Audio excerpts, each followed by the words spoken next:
Le 19 septembre marque le World Cleanup Day, la journée mondiale de nettoyage de la planète.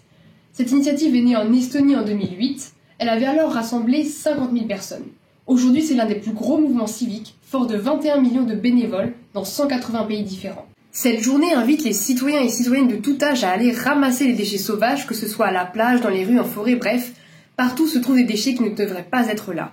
Cette année, avec les circonstances particulières liées au Covid-19, en plus des ramassages collectifs, on pouvait également faire des ramassages individuels et des nettoyages numériques.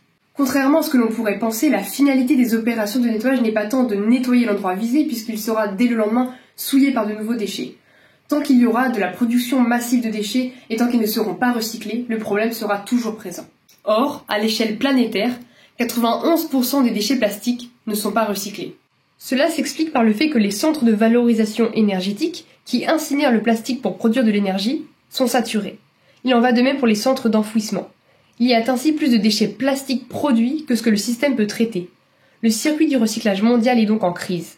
S'il faut réorganiser la filière, investir dans la recherche et le développement pour permettre de recycler davantage de résine plastique et construire de nouvelles usines de recyclage, il faut surtout cesser de produire autant de plastique, dont l'usage n'est qu'accessoire puisqu'il ne s'est démocratisé qu'après la Seconde Guerre mondiale.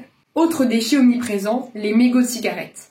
Ceux-ci constituent un véritable fléau pour l'environnement et notamment pour les océans, puisque sur les 137 millions de mégots de cigarettes jetés par jour à travers le monde, 40% finissent dans les océans.